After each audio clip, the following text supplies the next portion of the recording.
વરસાદની આગાહી વચ્ચે ડાંગમાં વરસાદ. ડાંગમાં સવારથી વાદળછાયું વાતાવરણ જોવા મળ્યું હતું. બપોર બાદ આવા અને આસપાસના વિસ્તારોમાં અચાનક હળવા વરસાદી ઝાપટા પડ્યા હતા. સુબીર અને અંતરિયાળ વિસ્તારોમાં પણ અમીસાટના જોવા મળ્યા. ધોમ ધખતી ગરમી વચ્ચે વરસાદથી વાતાવરણ ઠંડુ પડ્યું છે. પ્રવાસીઓમાં આનંદ સવાયો છે, જ્યારે ખેડૂતો પાકને નુકસાનની આશંકાથી ચિંતિત છે. હવામાન વિભાગે આગામી કેટલાક કલાકો વાદળછાયું વાતાવરણ રહેવાની આગાહી કરી છે.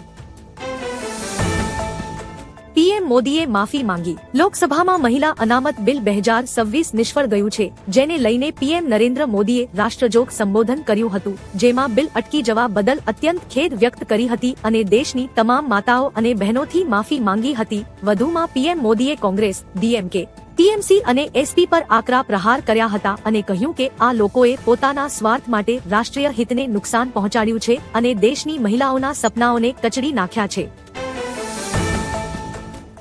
અંબાલાલ પટેલની મોટી આગાહી. અંબાલાલ પટેલના જણાવ્યા અનુસાર અખા ત્રીજની આસપાસ ગુજરાતમાં પ્રી મોન્સૂન પ્રવૃત્તિ સક્રિય થશે. દક્ષિણ સૌરાષ્ટ્ર, દક્ષિણ ગુજરાત તેમજ ઉત્તર ગુજરાતના સાબરકાંઠા અને પંચમહાલ જિલ્લાઓમાં છૂટાછવાયા વરસાદી ઝાપટા પડી શકે છે. ખાસ કરીને મે મહિનામાં ગાજવીજ સાથે અચાનક વરસાદની સંભાવના છે, જેનાથી તાપમાનમાં ઘટાડો થવાની ધારણા છે. મમતા દીદી સિંહાસન ખાલી કરો. સીએમ યોગી પશ્ચિમ બંગાળના ચૂંટણી રણમાં ફરી ગર્જના કરી છે. માથાભાંગા ધૂપગુડી વિધાનસભા ક્ષેત્રોમાં આયોજિત જનસભાને સંબોધતા કહ્યું કે નારી શક્તિ વંદન સંશોધન બિલ પર લોકસભામાં વિપક્ષી દળોએ ટીકા કરી હતી. બાંગ્લાદેશી ઘૂસણખોરોના હિમાયતીઓએ આ બિલને પાસ થવા દીધું નથી. આ દેશની આબાદીનું અપમાન છે, જેને માતા બહેનો સહન નહીં કરે. વધુમાં તેમણે કહ્યું કે બીજેપી આવી રહી છે. મમતા દીદી સિંહાસન ખાલી કરો.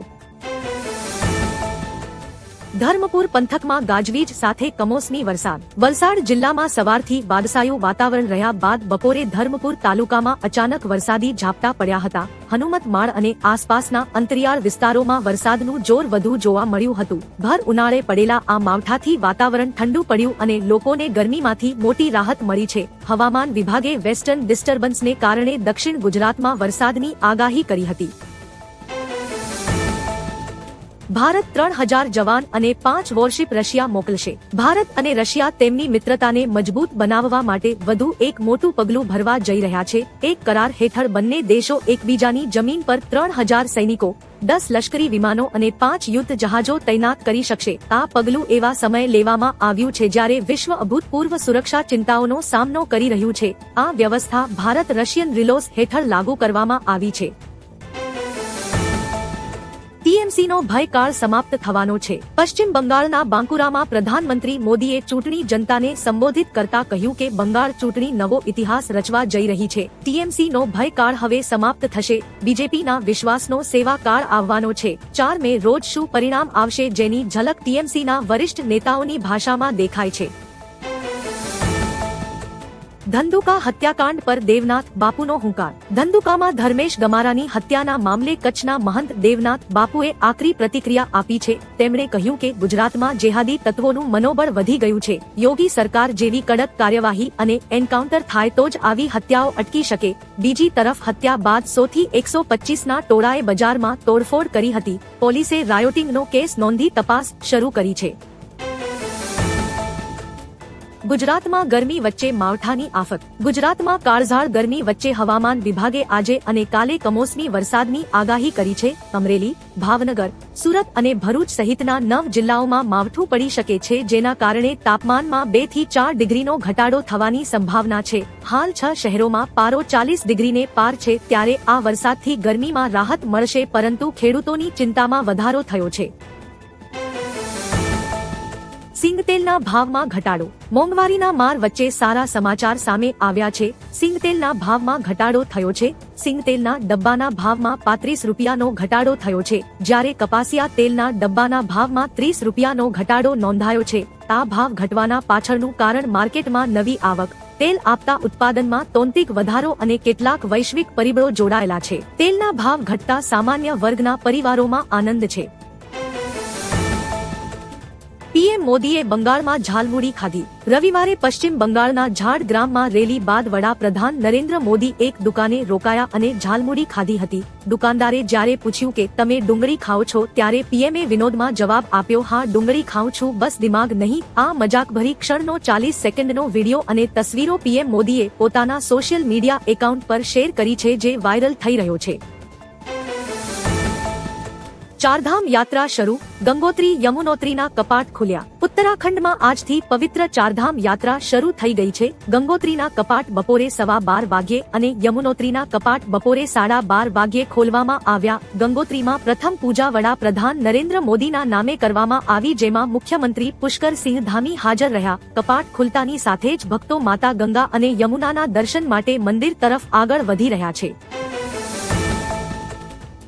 હર્ષ સંઘવીનો કોંગ્રેસ અને આપ પર પ્રહાર. હર્ષ સંઘવીએ વલસાડ તાલુકાના સેગવા ક્રિકેટ ગ્રાઉન્ડ ખાતે ભાજપના જન સમર્થન સંમેલનને સંબોધિત કર્યું. સ્થાનિક સ્વરાજ્યની ચૂંટણી પ્રચારમાં તેમણે કોંગ્રેસ અને આપ પર આકરા પ્રહારો કર્યા અને ભાજપ ઉમેદવારોને જીતાડવા અપીલ કરી. સંઘવીએ ભાવુક અંદાજમાં કહ્યું, વલસાડના કોઈ ગરીબ પરિવારની દીકરી સંસદમાં કેમ ન બેસી શકે. તેમણે વિપક્ષને પડકાર આપતા કહ્યું કે ગરીબ મહિલાને સંસદમાં જતા રોકવાનું પાપ તમે કેમ કર્યું. અંબાજી દર્શન અને આરતીના સમયમાં ફેરફાર. યાત્રાધામ અંબાજીમાં ગ્રીષ્મ ઋતુને ધ્યાને રાખી આજે અખા ત્રીજથી અષાઢી એકમ સુધી દર્શનના સમયમાં ફેરફાર કરાયો છે. હવે મંદિરમાં 2 ના બદલે 3 આરતી થશે, જેમાં બપોરની વિશેષ આરતીનો ઉમેરો કરાયો છે. સૂર્યોદય અને સૂર્યાસ્તના સમયમાં થતા ફેરફાર મુજબ ભક્તોની સગવડતા માટે ટ્રસ્ટ દ્વારા આ નિર્ણય લેવાયો છે. શ્રદ્ધાળુઓને હવે નવા સમયપત્રક મુજબ માતાજીના દર્શન અને 3 આરતીનો લાભ મળશે. તમિલનાડુ વિસ્ફોટમાં 18ના મોત. તમિલનાડુના વિરુધુનગર જિલ્લામાં ફટાકડા ફેક્ટરીમાં થયેલા વિસ્ફોટમાં મૃત્યાંક વધ્યો છે. સામે આવેલી માહિતી અનુસાર આ દુર્ઘટનામાં અત્યાર સુધીમાં 18 લોકોના મૃત્યુ થયા છે. 6 લોકો ગંભીર રીતે ઘાયલ છે અને અનેક લોકો કાટમાળ હેઠળ ફસાયા હોવાની આશંકા છે. ફાયર બ્રિગેડ, પોલીસ અને રાહત ટીમો કાટમાળ હટાવી ફસાયેલાઓને બચાવવામાં લાગી છે. ભારતીય જહાજો પર ફાયરિંગ પર ઈરાનનું નિવેદન. સ્ટ્રેટ ઓફ હોર્મુઝમાં ભારતીય જહાજો પર ફાયરિંગ કરવામાં આવ્યું હતું, જેનો ભારતે વિરોધ પણ કર્યો છે. આ વચ્ચે ભારતમાં ઈરાનના સુપ્રીમ લીડરના પ્રતિનિધિ ડોક્ટર અબ્દુલ મજીદ હકીમ ઇલાહીએ કહ્યું કે આ પ્રકારની કોઈ જાણકારી નથી. ભારત અને ઈરાનના સંબંધો ઘણા મજબૂત છે. વધુમાં તેમણે કહ્યું કે આવી કોઈ સમસ્યા હશે તો વાતચીતથી સમાધાન કરીશું. ભારત અને ઈરાનના સંબંધો હજારો વર્ષો જૂના છે. સુરેન્દ્રનગરમાં નકલી ઘીનું નેટવર્ક ઝડપાયું. સુરેન્દ્રનગરમાં એસઓજી અને ફૂડ એન્ડ ડ્રગ વિભાગની સંયુક્ત કાર્યવાહીમાં નકલી અમૂલ પ્યોર ઘીનું મોટું નેટવર્ક ઝડપાયું છે. મહેતા માર્કેટ અને ટાંકી ચોકમાંથી કુલ 22 શંકાસ્પદ ડબ્બા જપ્ત કરવામાં આવ્યા છે. પ્રાથમિક તપાસમાં જાણવા મળ્યું છે કે અમદાવાદથી નકલી ઘી લાવીને સ્થાનિક વેપારીઓને સપ્લાય કરવામાં આવતું હતું. આ નેટવર્ક કેટલું મોટું છે તેની વધુ તપાસ ચાલી રહી છે. બંગાળમાં બોલ્યા પીએમ મોદી. વડાપ્રધાન નરેન્દ્ર મોદીએ રવિવારે પશ્ચિમ બંગાળના બિષ્ણુપુરમાં વિજય સંકલ્પ સભા સંબોધી. તેમણે મમતા બેનર્જીની તૃણમૂલ કોંગ્રેસ સરકાર પર તીવ્ર પ્રહારો કર્યા અને કહ્યું કે 29 એપ્રિલ પહેલા તમામ ગુંડા, સિન્ડિકેટ અને ભ્રષ્ટાચારીઓએ પોલીસ સ્ટેશનમાં આત્મસમર્પણ કરી લે, કારણ કે 4 મે પછી કોઈ બચશે નહીં. મોદીએ મહિલાઓ માટે મોટા વાયદા કર્યા અને કહ્યું કે બંગાળની જનતા હવે બંગાળ ટાઈગર બની ગઈ છે. ગરમીની ઘાતક આગાહી. દેશભરમાં પ્રસરી રહેલી તીવ્ર ગરમીના મોજાએ રહેવાસીઓને ડરાવવાનું શરૂ કરી દીધું છે. ઘણા રાજ્યોમાં તાપમાન 40 ડિગ્રી સેલ્સિયસને વટાવી ગયું છે, જેના કારણે બપોરના સમયે શેરીઓ સુમસામ થઈ ગઈ છે. ગરમીના મોજા અને વધતા તાપમાને બપોરના સમયે લોકડાઉન જેવા દ્રશ્યો ઊભા કર્યા છે. આઈએમડી અનુસાર 22 એપ્રિલ સુધી કાળઝાળ ગરમીની આગાહી કરી છે. સાથે જ બપોરના સમયે બહાર જવાનું ટાળવું તેવી સલાહ આપવામાં આવી છે. અંબાજી દર્શન અને આરતીના સમયમાં ફેરફાર. યાત્રાધામ અંબાજીમાં ગ્રીષ્મ ઋતુને ધ્યાને રાખી આવતીકાલ અખાત્રીજથી અષાઢી એકમ સુધી દર્શનના સમયમાં ફેરફાર કરાયો છે. હવે મંદિરમાં 2 ના બદલે 3 આરતી થશે, જેમાં બપોરની વિશેષ આરતીનો ઉમેરો કરાયો છે. સૂર્યોદય અને સૂર્યાસ્તના સમયમાં થતા ફેરફાર મુજબ ભક્તોની સગવડતા માટે ટ્રસ્ટ દ્વારા આ નિર્ણય લેવાયો છે. શ્રદ્ધાળુઓને હવે નવા સમયપત્રક મુજબ માતાજીના દર્શન અને 3 આરતીનો લાભ મળશે. ટ્રમ્પની નવી ધમકી. ટ્રમ્પે ઈરાનને નવી ધમકી આપી છે. બંને રાષ્ટ્રો વચ્ચે 21 એપ્રિલે પાકિસ્તાનના ઇસ્લામાબાદમાં ફરી એકવાર શાંતિ મંત્રણા થવાની છે. ટ્રમ્પે ભારપૂર્વક જણાવ્યું હતું કે તેમણે ઈરાનને એક નવો, પારદર્શક અને ન્યાયી સોદો રજૂ કર્યો છે. તેમણે ચેતવણી આપી હતી કે જો ઈરાનીઓ સોદાને નકારે છે તો અમે પાવર પ્લાન્ટ પુલનો નાશ કરીશું. હોર્મુઝ સ્ટ્રેટમાં ગોળીબારને યુદ્ધવિરામના ઉલ્લંઘન તરીકે દર્શાવવામાં આવ્યો છે. હોર્મુઝ તણાવ વચ્ચે ભારતીય જહાજની તાકાત. હોર્મુઝ સ્ટ્રેટ પર નાકાબંધી વચ્ચે ભારતીય શિપિંગે પોતાની તાકાત બતાવી છે. અહેવાલો અનુસાર ઈરાનથી ક્રૂડ ઓઇલનો મોટો જથ્થો ભારતીય કિનારા પર પહોંચ્યો છે. છેલ્લા અઠવાડિયામાં ભારતે ઈરાન પાસેથી આશરે 6 મિલિયન બેરલ તેલ ખરીદ્યું છે. ઈરાન ભારત ડીલની ખાસ વાત એ છે કે ભારત આ માટેની ચૂકવણી ડોલરને બદલે ચીની યુઆનમાં કરી રહ્યું છે, જેથી પ્રતિબંધોના પ્રભાવથી બચી શકાય. ભાજપના નેતાઓને ભીંસ પડી.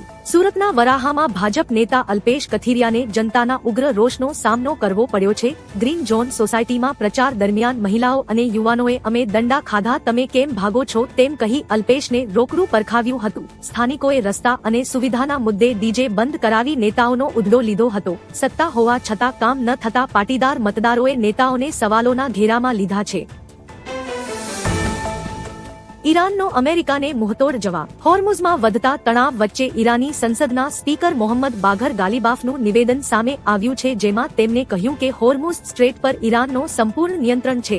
અમે અમેરિકાના માઇન ક્લિયરિંગનું મુંહતોડ જવાબ આપી રહ્યા છીએ.